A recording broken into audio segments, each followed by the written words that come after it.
I'm 79 years old, and I'm sitting alone at my kitchen table while the kettle goes cold for the second time today. I keep forgetting to pour the water. Not because my mind is failing. It isn't. It's because my thoughts wander back to places I can't return to. There's one simple truth it took me more than 50 years to understand. I don't have much time left, so I won't dress it up. Most of my life passed without anything dramatic happening. No collapse, no scandal, no moment you'd point to and say, that's where it all went wrong. Just ordinary days, one after another, quietly disappearing. I'm not telling you this to feel better. That part of life is mostly behind me. I'm telling it because you're probably where I once believed I'd stay forever, somewhere in the middle, convinced there's room to fix things later. There isn't as much later as you think. My mornings are quiet now. Not peaceful. Quiet. There's a difference you only learn when silence stops feeling like rest and starts feeling like absence. My wife has been gone 8 years. Friends before that. The phone rings less every year, and when it does, it's usually obligation, not closeness. I don't blame anyone. I lived that way too. When I was younger, I believed life would eventually slow down and explain itself. I thought clarity came automatically with age. What really comes is accounting. You add things up whether you want to or not. In my 20s, I was busy becoming someone. That's how I justified everything. I had a respectable job, nothing flashy, press shirts, meetings where I learned to nod at the right moments. I learned how to sound confident even when I wasn't. I married young. We made plans that felt solid because they were written down. Budgets, timelines, goals. From the outside, it all looked responsible. My days had a rhythm. Alarm, coffee, commute, work, commute back, dinner, television, sleep. Weekends were errands and catching up. I thought that was adulthood. I wasn't unhappy. And that's what made it dangerous. If I had been miserable, maybe I would have paid attention sooner. Instead, I was fine. And fine is a very quiet way to lose your life. In my 30s, responsibility multiplied. Promotions, mortgage, children. Conversations became shorter, more logistical. Who's picking them up? Did you pay the bill? We'll talk about it later.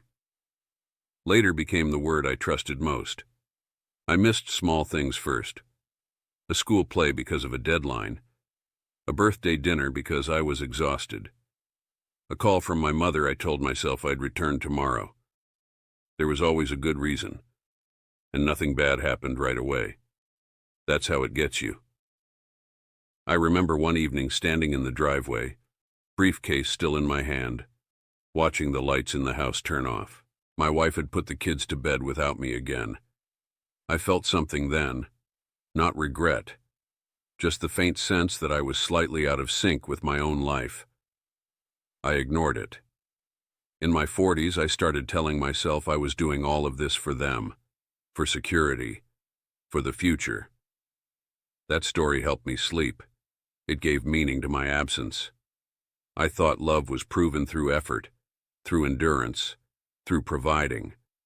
I didn't know love also needs a witness. Someone has to be there to see it. My parents aged quietly. My father called less. My mother's voice grew thinner on the phone. I noticed. I didn't adjust. I kept waiting for a clear moment when things would become urgent. There usually isn't one. The cost didn't arrive as punishment. It arrived as distance, a little more politeness, a little less sharing. The kids stopped asking if I'd come and started assuming I wouldn't. That assumption hurt more than any argument ever could. By my 50s, I had what people call success, stability, respect, a sense of being needed at work.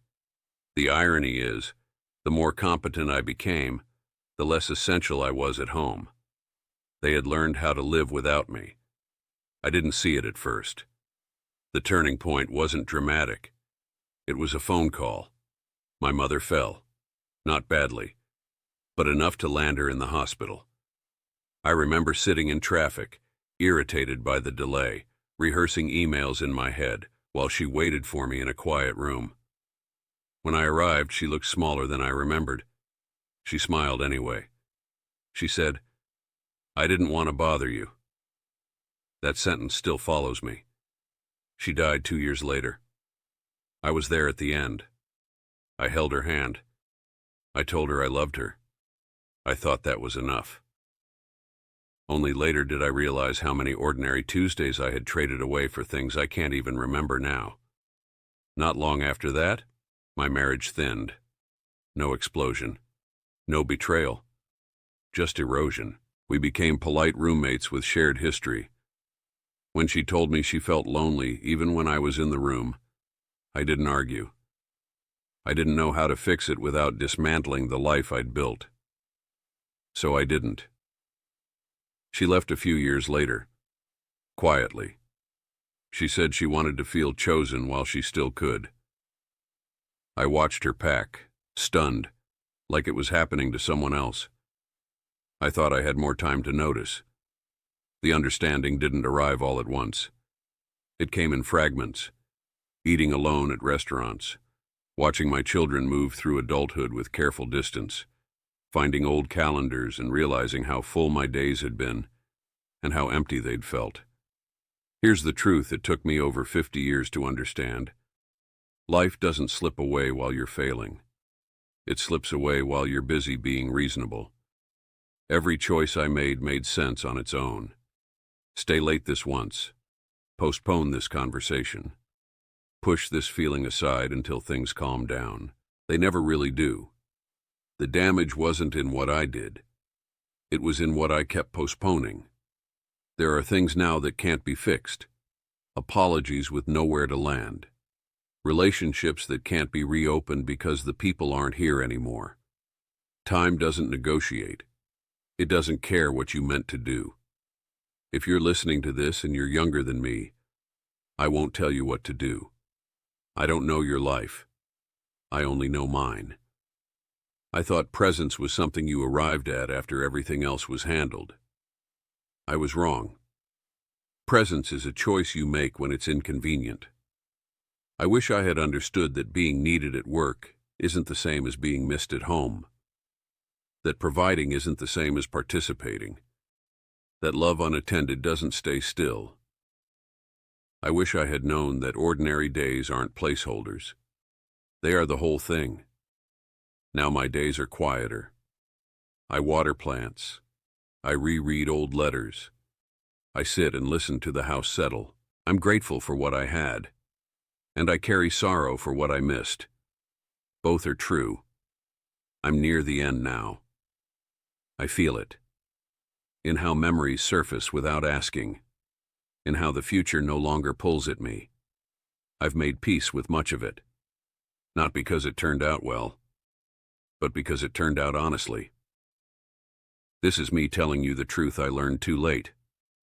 Don't assume there will be a clearer moment later. This might be it. That's all I wanted to say.